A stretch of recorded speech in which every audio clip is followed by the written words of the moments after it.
Hi. Okay, Facebook, if you have been watching, the third time is the charm. Here we go, Danielle. This is how I am going to be able to invite you. Apparently, it only works off of the phone. No problem.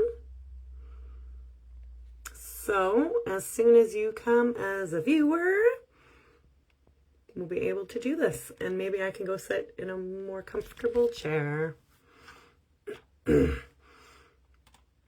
So far, Danielle and I are having a great time trying to get this thing off the ground. And I love it. And it gives you all a little bit longer to come and join us.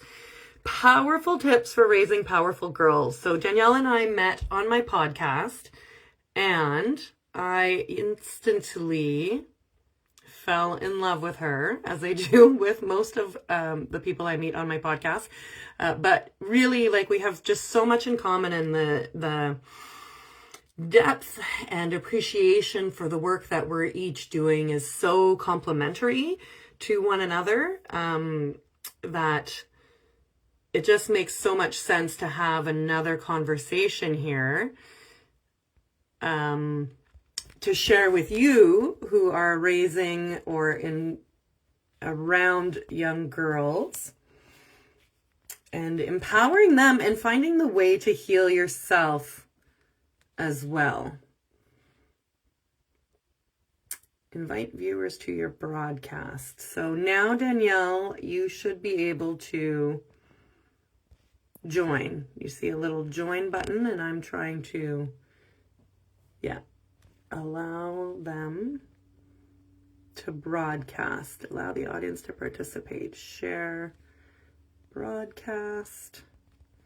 Almost there, and I'm already in the zone for this conversation.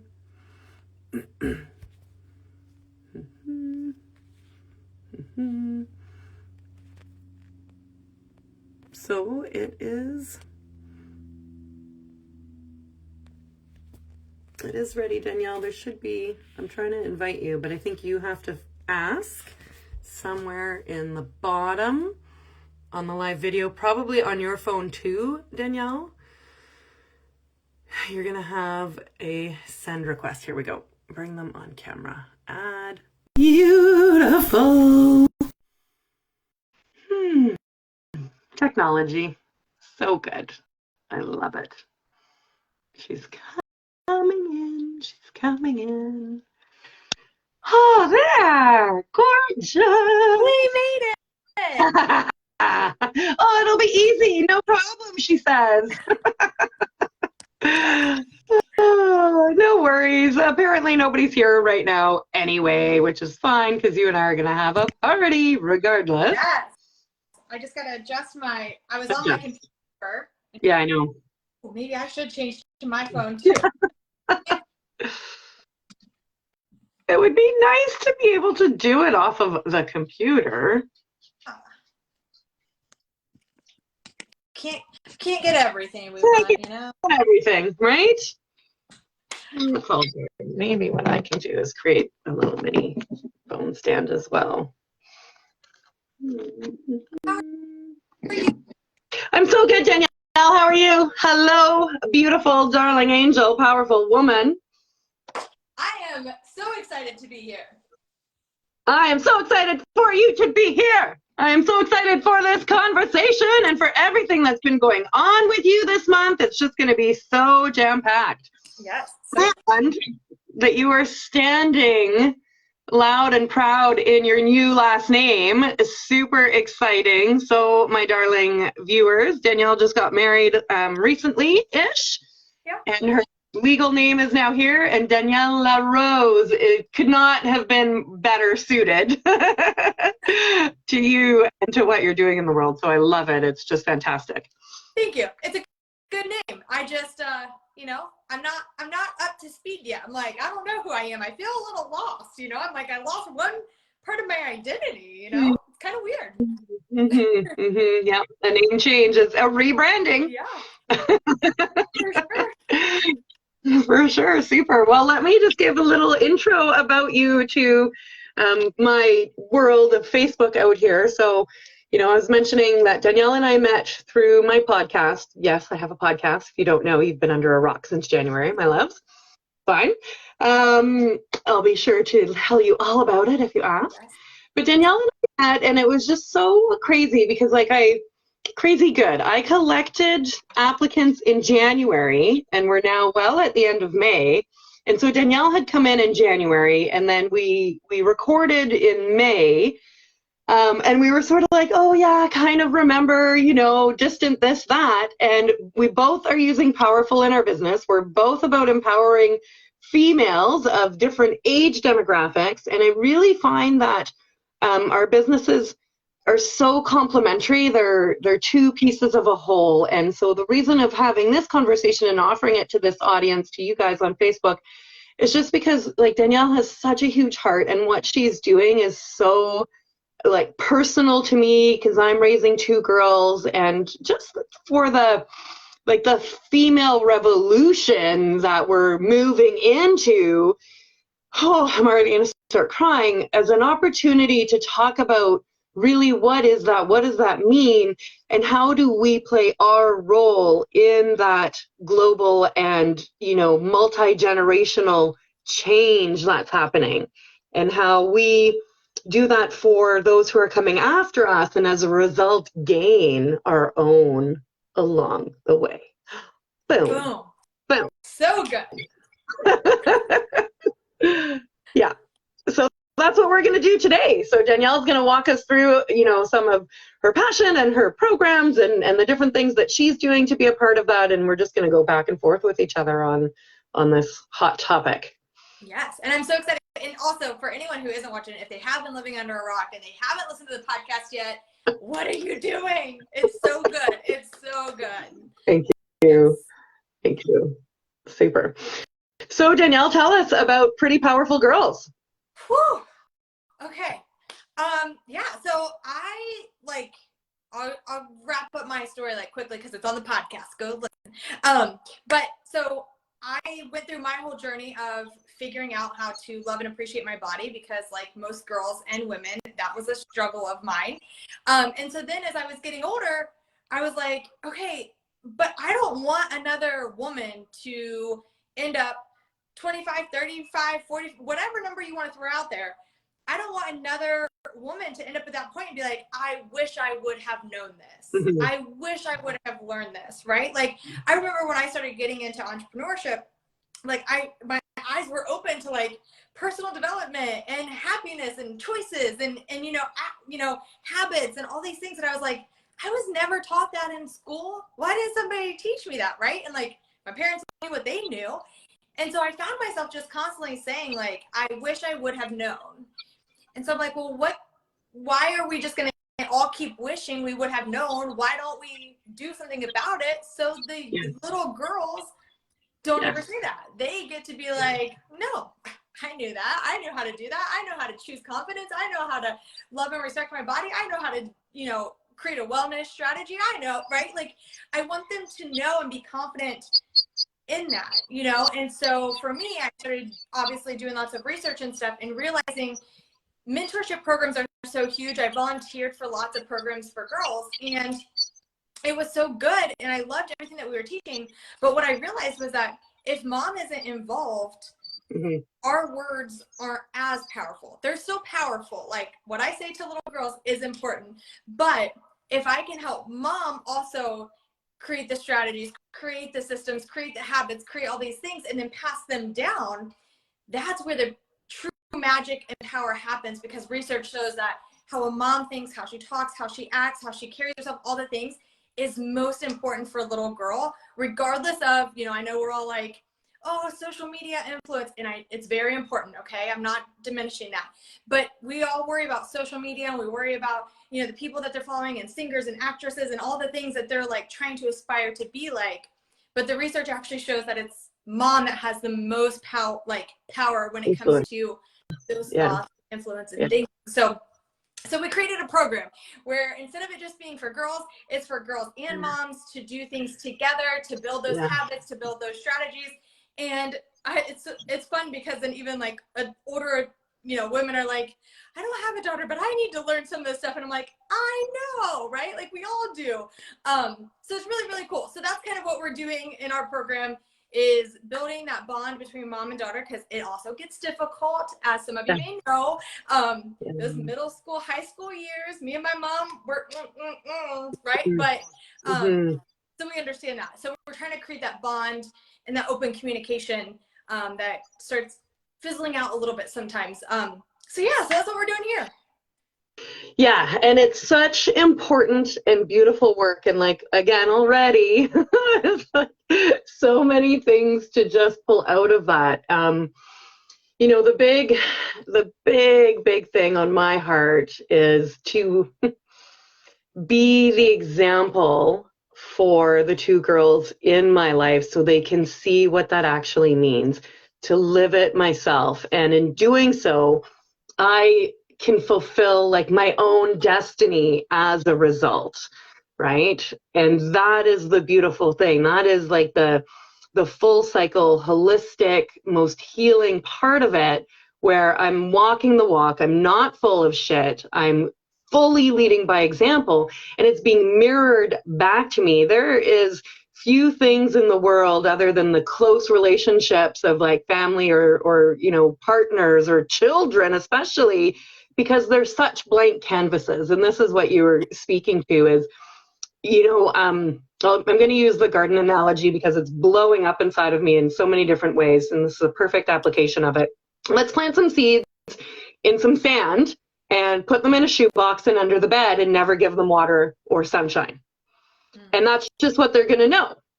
Let's plant some seeds in a fertile, rich, nitrogen enriched soil and water them, you know, the right amount with the right amount of sunshine. And that doesn't mean, this is what you were saying, it doesn't mean that they're not going to get rained on, that bugs aren't going to eat them, but they're going to have that solid foundation to deal with the adversity and to maintain that cord of safety to you as the mom or the female influence in their life.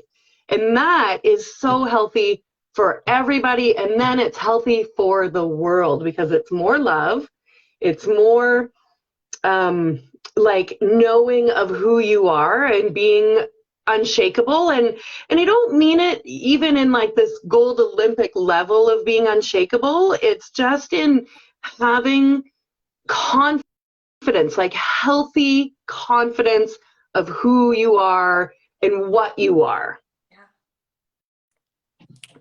Yeah. Yes. All of it.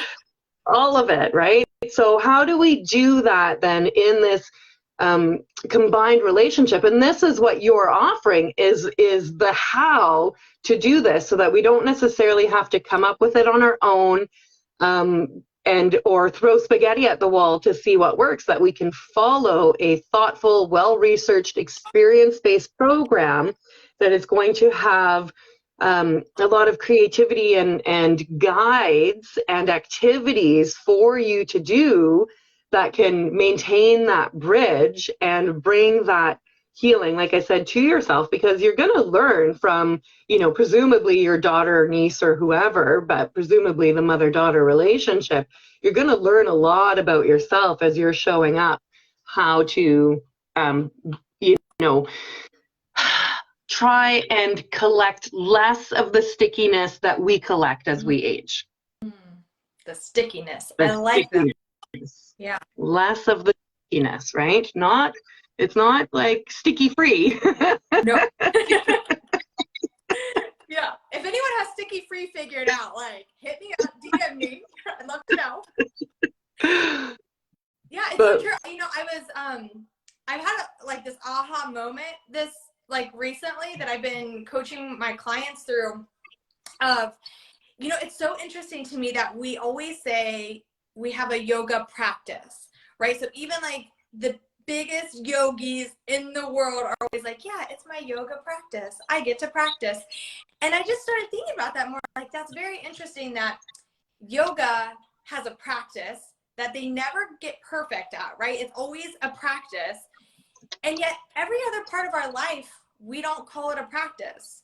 But every other part of our life, if we pursued it as a practice, that it never had to be quote unquote perfect, right? The stickiness is always going to be there, but we always tune into who we are, what we want, what our body needs. It's going to tell us. And then the next week we try something new, and now it's another practice, and then it's another practice. And so it's just like getting rid of that whole idea of like, you know, there's never going to be stickiness, there's never going to be problems, you know, it has to be perfect. But like, no, we get to have a practice with everything that we do and just keep reevaluating, editing, right? So, yeah, so like not a one and done, not a cookie cutter, not a KFC secret recipe solution, but a continual progression through different ways of staying connected, of exploring self, of grounding in, of, you know, sharing open communication and safety between two parties. Yeah. And I think that's the biggest part, you know, of our whole program is communication, right? Like that's the most important part of a relationship, regardless of what type of relationship. And so, especially with girls, you know, we instantly, you know, the example that I always like to give is, you know, if a girl's having a hard time with body image, which is like what I specialize in, when she comes in, she's like, Mom, I hate my body, right? We don't want her to say that, obviously. And the first thing that we want to do, even if it's our best friend who's an adult, we want to be like, no, you're perfect, you're beautiful, right? That's Take it away. That we want to do. Yeah. But what I just did is I just invalidated your feelings, right? Like, you're allowed to feel that way. We probably all felt that way at some point in time, that we didn't feel pretty, we didn't feel like we were good enough, and we're trying to get rid of that. And we mean well when we do something like that, right? No, you're pretty, you're perfect as you are.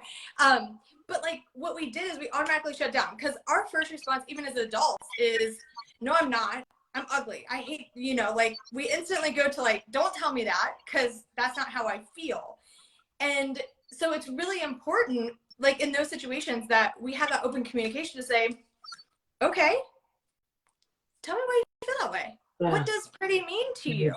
Did that come from somewhere? Did something happen today? Right? Because something probably happened today. Someone might have been bullied, right? Or maybe she saw a picture somewhere and thought, oh my gosh, I don't look like that. Or, you know, it could be anything. And this goes for anything, right? A big thing, right, that everyone talks about too is quote unquote mean girls. I don't believe in that.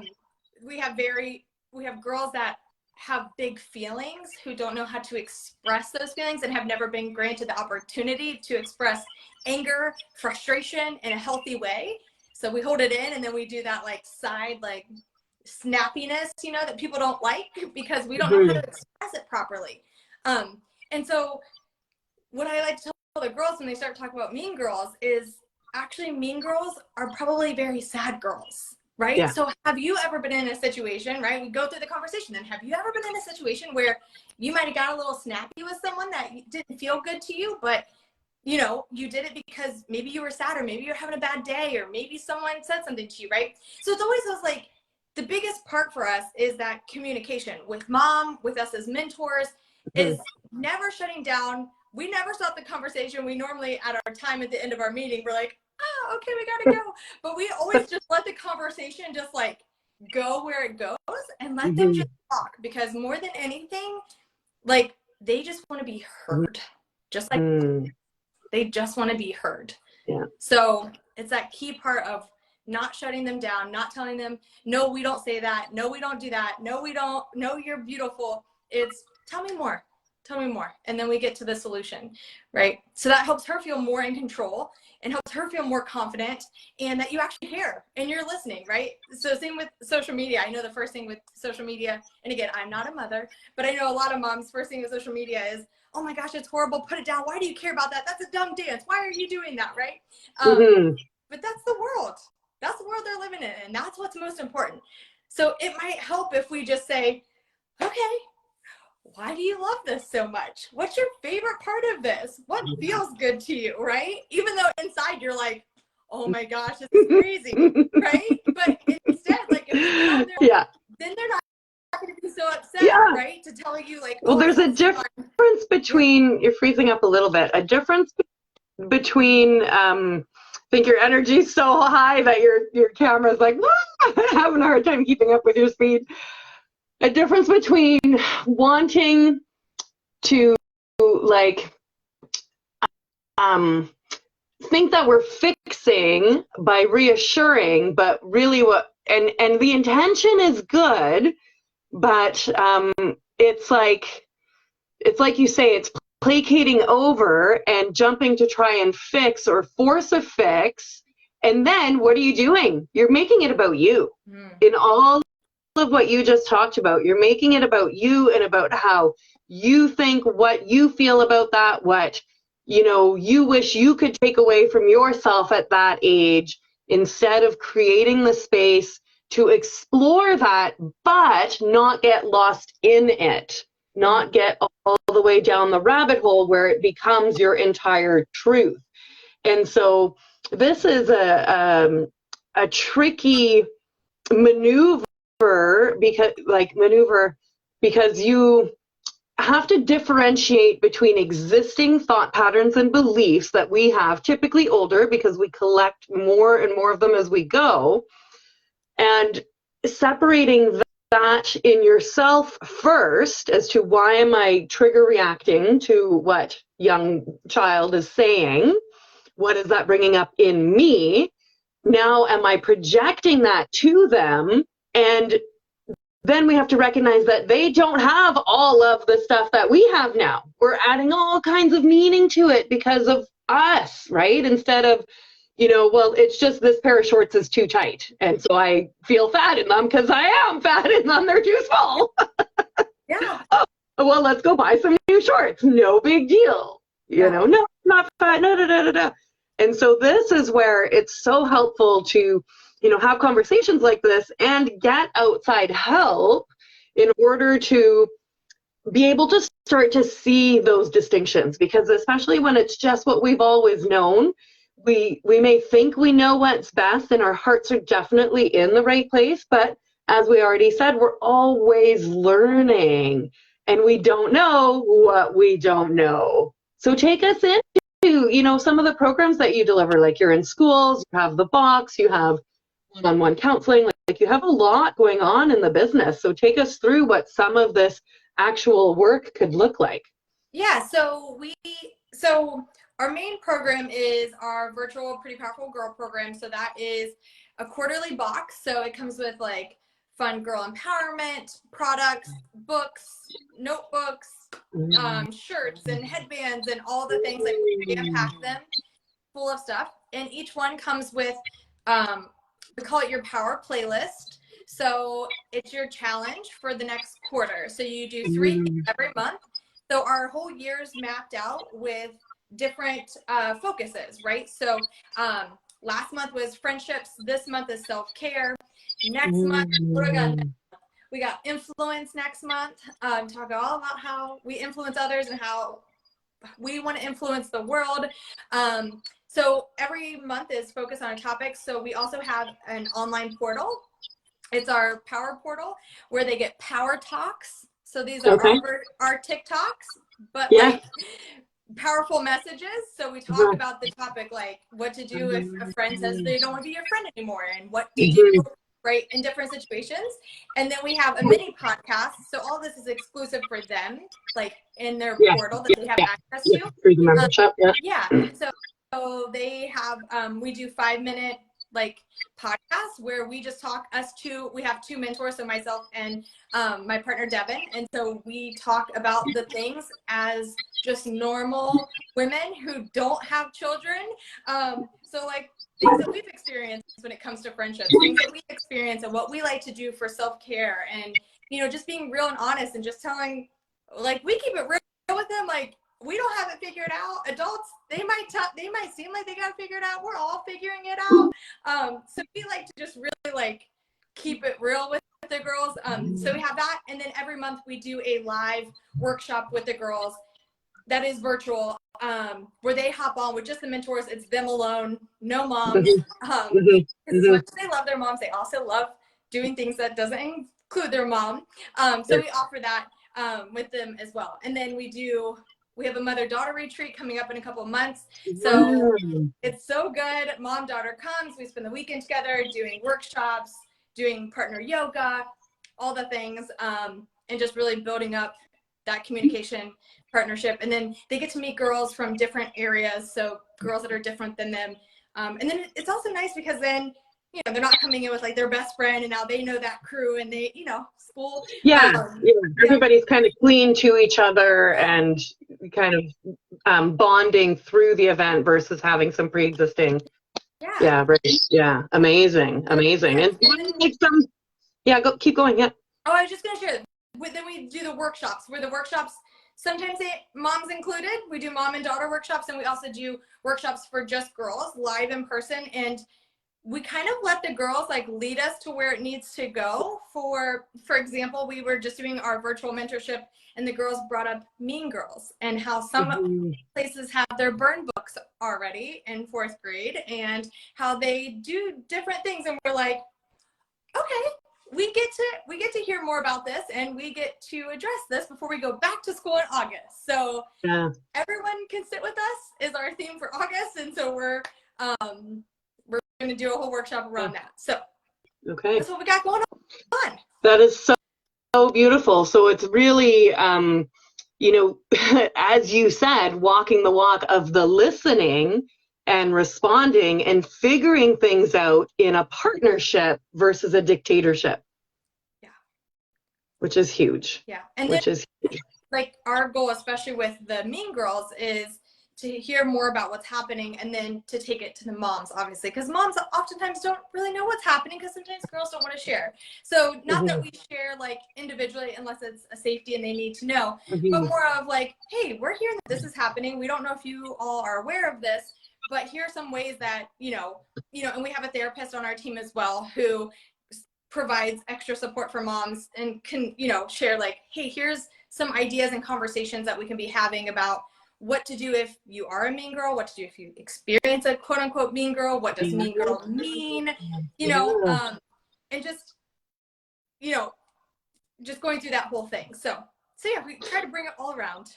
And bring the tools and resources and support. So like if I were facing that, I don't know that I would know what to do. And I went through it in middle and high school for sure. And in some ways I was like more grounded in who I was then than I am now. So I should have stayed that age forever. I had it all figured out back then. But it can be tricky sometimes if your daughter brings you something and you're just kind of flabbergasted and, you know, we have this knee-jerk reaction. So here's the piece where it's really empowering for the moms and they can show up in a much more relatable ground level way with their child, right? And come to where they're at and then maybe brainstorm together or try some different things like you were saying through the resources that you have. Yeah. Yeah. It's really, really wonderful. So what are some, you know, if it's possible to share very generally, like breakthroughs and evolutions in relationships and, you know, the start to fit like the journey of some of the families, girls that you've been working with? Yeah, I mean, it's kind of one of those things because it's not even been a year yet that we've started this program, and it's kind of evolved into like it's gone off in so many different directions, which is kind of like your whole podcast is about. Like, let's be real about how the journey is. So it's kind of just been like all over, but also it's really cool to see, you know, as a glass half full, when you're getting started in business, you're like, okay, if we get one person to sign up, that would be cool. If we could get 2 people, that'd be awesome, right? So then once we started getting up to 10, 15, and then to realize that, you know, I guess it was just a solidifying moment for me. I was just thinking about it. We're about to ship our next box on July 1st. And like majority of the girls, there's only been a couple that have like chosen to stop, but the rest of them have been around for a whole year. Like that's a long time for a girl to like go through the process of doing the things. And so, you know, it's just been really cool. Like the girls that we see, one mom and daughter, they came to a workshop plus are part of the program, and she just opened up. Like, you know, when we first met her, it was kind of like she's the one like in the corner, didn't want to talk, didn't want to say much, and now she's the first one that's on the calls and saying, hey, can we share like this is happening this weekend for us, or can we do this? And even her mom shared on social media the other day about how like this program has just like helped her daughter become so much more confident. She's homeschooled, and so she also really loves more connection with other girls. And so like her confidence has just exploded since starting this, and her mom feels that they have created like a stronger bond that was kind of not as strong as she wanted it before, but going through some of the things that we have gone through, she just said that she sees a difference in her daughter like in a day-to-day basis. And it just like, you know, it just feels good, because sometimes again it's like, you know, we're doing all the things, we're trying to help, like, is it working? And so when you do things like that, you're like, yes. And then my favorite part is when we send a daily text message to the girls at 10:30 a.m. We don't have all of their numbers. Their mom, some of them prefer for us to send the mom, and then the mom forwards them. But for the girls that are a little bit older and their moms have approved our number, like the Pretty Powerful Girl program, in their phone. I just want to say that for like safety reasons. Like I don't just text girls. I'm very concerned and aware of that. My husband is in law enforcement, so I'm just very careful about that. But the ones that are ordering get the messages. My favorite is when they text us back and they share with us like, oh my gosh, like I needed this today. Thank you. I'm going to try this weekend. You know, something simple. So many girls have anxiety, especially with school. And so we just sent a quick little tip of, hey, here's 3 things you can do if you feel a little bit anxious today. And it was just, we got a lot of feedback from that of, oh my gosh, yeah, that helped me, or I'm going to try that next time. And so, yeah, so it just feels really good. Yeah. It's like having like a sage guide, you know, to look out for you and to help you figure things out and to not feel alone as you navigate the challenges of middle and high school and of moving from youth to young adulthood. You know, especially in today's world of social media where there's so much more access. Like in my life here, I live on this gorgeous little island, and it's high school in a lot of my friends' kids' lives. And so the kids are going on these multi-day wilderness camping trips with high school, and they're bringing their phones with them.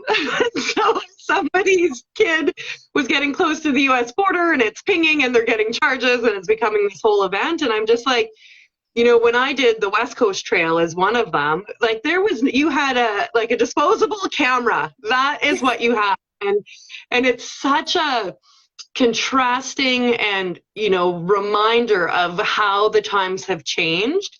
And although maybe the pressures, societal pressures and insecurity pressures is sort of a common theme, it definitely is heightened when you have access. And even going, like, these are remote, like you do not get rescued unless you're being half eaten by a bear kind of situation. Like you're out there, it's fend for yourself, but you're not escaped from the technology is my point, right? You're still kind of linked in to this and, you know, can be on some of those places because I did it in high school. So it's nostalgic. And then it's also like, wow, I can't imagine like why would even cell phones be allowed to go on that? Because we're not detoxing from them. They're in our pocket, they're in our purse, they're in the classroom, they're, you know, in between dance lessons, like it's more. So it's such a critical time, particularly, you know, when we zoom out of our day to day and we think about the state of the world, and not in some dramatic way, but in the way that we're so poetic. Are you ready? Yeah. We're all raindrops that are filling up the ocean, right? So let's be mindful of that and mindful of what that's doing currently and for the future. Because there is huge opportunities for change. Like if you're looking for it, you can feel it. I'm getting covered in goosebumps again, just tapping into that collective global energy that is falling into a rhythm together, that the work that you're doing is not isolated from all the other work. It's another raindrop into the ocean, right? And another beautiful modality of delivering it. And so when we sign up for these services, we're feeding that and bringing it into like our granddaughters and great granddaughters are going to have, you know, this cleaner water because of this healing that's happening now, and because of this desire to really embody, to really stand in what we know we as adults are not actually doing. We're doing it surface level in some cases. And now with a younger partner, like a child, right? We can keep this mom-daughter relationship example. We have more accountability, and they will mirror to us, and we will either hurt more because we see them going through what we're going through and we feel like we can't help them, or we will heal more because we're changing what has been, like really changing it. Yeah. It's big. Yeah. And it just happens in little ways, right? So that it's not like, oh my God, how am I ever going to impact? Everybody raise to be Tina Turner. So I'll grow up and be Tina and overcome everything. And everything will be good. But we all have a little bit of her in us, right? We all have a little bit of that in us, and we can deliver it in different ways to be reminded of that, of what is possible. And it's like, again, especially for ourselves, like that's my biggest thing, and why I was so drawn in to having this next level of conversation is because of how much I'm changing since, you know, being a stepmom and then being a mom, because then that kid's here all the time. Like all the time, you're always on. And she is sharp, and she is intuitive, and she is paying so much attention that I almost feel like I'm like living on parole, constant supervision, right? Like it's huge accountability, but it's beautiful. And I've obviously done a little bit of work, not that you necessarily need to, you just kind of have to be aware. So I'm embracing that, right? And I'm really trying to become the next level of myself for her, and but as much just for me in general too. Yeah.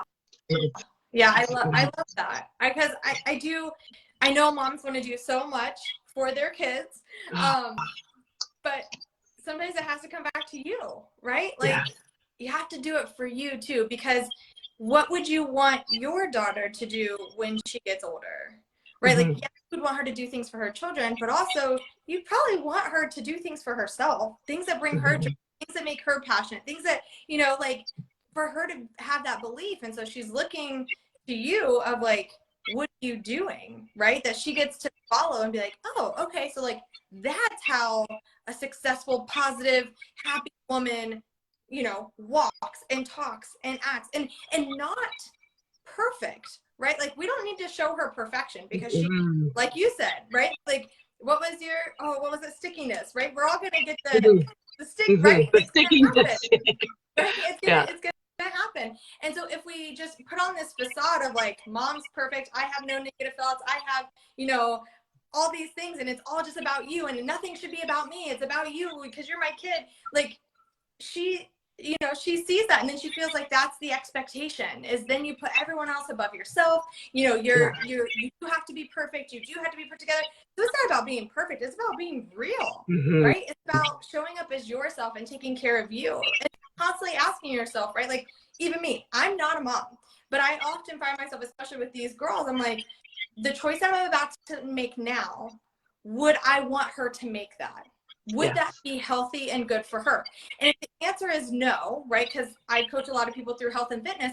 If you wouldn't want your daughter to only eat one meal a day, or to only eat less than 1,200 calories, or whatever it may be, if you're like, no, that's crazy, she should eat more than that, then you get to too, right? Like you get to, you know, show up for yourself, and you get to take care of your body the same way that you would want her to do, because that's exactly what she's going to do. So, and it's good for both of you.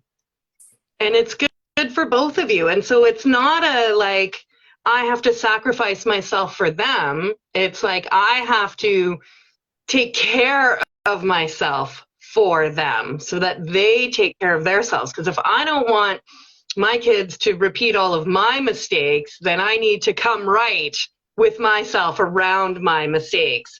And I need to demonstrate when I make them how I deal with them, right? So I'm so like just so in love with what you're doing. And again, like the the full cycle part of how it heals the mom while it creates or like better prepares the daughter, better prepares, right? We're going to deal with adversity, so we better feel strong, like fit as a metaphor, have fitness for dealing with adversity, because it's unavoidable. Even if you live at like a Buddhist temple, there's likely to be some adversity of some kind. I'm not going to rabbit hole what it may be, but it is inherent human nature. Yeah, sure. Yeah. Yeah. It's just equipping with the tools, right? Of like, how do we handle that? How do we handle those sticky situations?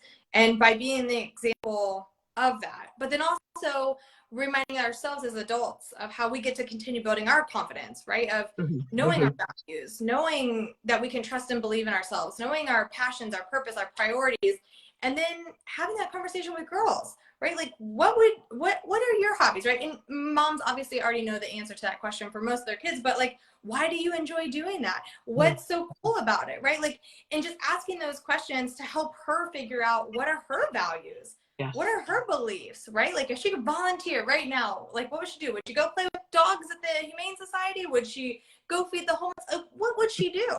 And just helping her instill those, because that's how we build our confidence, right? Is with knowing who we are at our core. Yeah. So that way when the stickiness starts to try to happen, we're going to be affected, but we also know at our core, like, this is who I am and I am proud of this. So that way when we start having that self-doubt, right, or we start getting that comparison, yeah, like we're always going to compare because we're humans and we can see and we know expectations that society sets. But at the same time, we can say, okay, like, but I know who I am. And so I can evaluate, like, should I change a part of me? Like, is that important to me?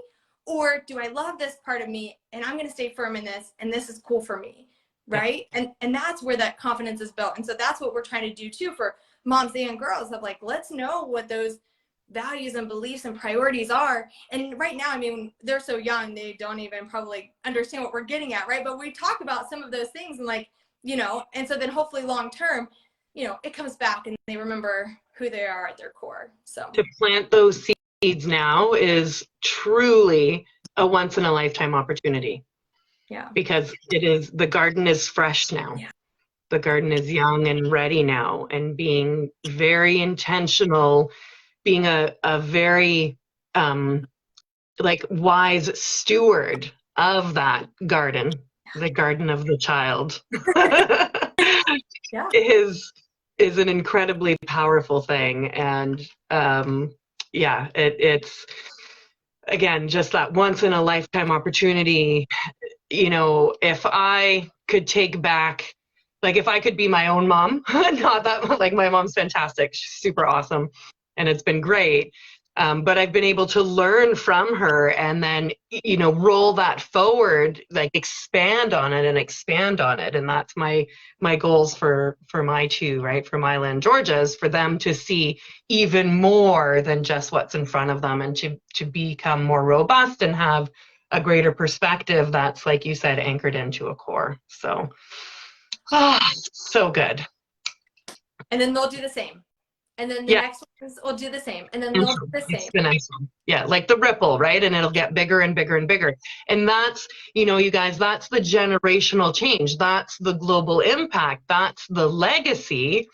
And all it is can be like, well, I mean, realistically here, like several years of conversation of, you said 3 activities a month, right? So you just like, I mean, 50 conversations that have a lifetime, a multi-lifetime of impact is huge. So it's not like having to scratch where you're at and start all over again by any stretch. It's using where you are, you know, to improve it, to beautify it, to make it more fertile. There's the garden again. Yeah, and I think it really just starts with asking more questions. I think we get to ask more questions of ourselves. I think you even mentioned it in the beginning of this conversation of, you know, why do these thoughts come up for me when she brings something to me? But so it's asking questions of ourselves. Why do I feel this way? Why do I think this way? And then outwardly, right? Like being more interested. One of my favorite quotes is be more interested than interesting. And so just being more interested. Mhm. Why? Yeah. How? What? Yeah. Right? And just asking those questions, right? It just builds communication. And that's where we're going to learn about ourselves, about her, about humans around us. Is just asking more questions and being a sponge to understanding the information. And you might have to sit on it for a minute, take some deep breaths, and then come back later if you do want to address it, right? Depending on the situation. But you know, it's just asking questions.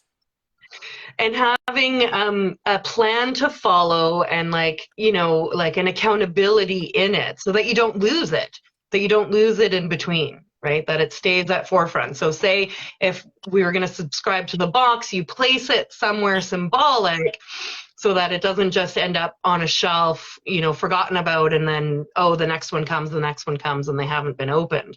And what I really love about that is like this automation that makes it easy. So then you just have to execute on the things versus having, because it removes the decision, it removes the figuring that out, it makes it simple and impactful, and it's tested, you know, it's kind of known. And what I like about that is like going to a boot camp and just being told what to do to get the results. Like, I have to put the work in. Nobody's doing those burpees for me. Yeah. But I don't have to think about how many more seconds are left in the minute of burpees. I just have to do it. Yeah, absolutely. It's so true. And that makes it simple. That takes pressure off of, like you were saying, about the perfection of what if I don't lead my child the right way? What if I screw up? I'm going to screw up. Yeah, you're going to screw up. Hello. Yeah. You would be Obviously, right? Yeah. But there's better ways to screw up and recover from screwing up. Yeah. If you care that much, it means you're a good mom. Yeah. That's it. That's all that it is. So if you care enough to try, you're a great mom. You're doing great things already. Moms just don't give themselves enough credit, right? And also, okay, while I'm here, I just got to say this too. If you're watching this and you are a mom and you have friends that are not moms, and you're like, man, it'd be really nice to have someone come to like the pool with us sometime, or it'd be really nice to have like or something, but like I don't want to bother her because she doesn't have kids and she probably doesn't want to hang out with kids, and stop doing that. I had 2 friends this week ask me, they're like, hey, summer's coming, we're gonna schedule some pool dates, would you want to come with me and the kids? I know it's like kids, but like, would you want to come with us? And I'm like, thank you so much for inviting me. I don't have a kid, I sit at home, right? Like that sounds so fun to me. Like I would love to be part of that. So like, don't forget that you likely have some sort of support out there that would love to support you in some sort of way. So reach out, ask if they want to do something, because someone like me is like waiting for a mom to be like, help me and my kids. Like, yes, I do. Yes, so much, and have so much fun together. Yeah. Sorry, that was a little tangent, but just happened this week, and I'm like, man, moms are so freaking awesome. Y'all forget that, and I just want you to know that. And there's people here that really want to support you. Well, and some of my childless friends are like the best because they have all this energy and they have all this insight and wisdom, and I'm like, oh my gosh, you're calling me out on stuff. It's so good. It's very supportive, fresh energy. The kids love it, you know, and it's community, like you said, and it can shake up it can shake up the status quo, right? So you can start to shift things and see them a little bit differently, which we need to do every once in a while, or we get complacent and forget it. So very, very good point. Yeah. Wonderful.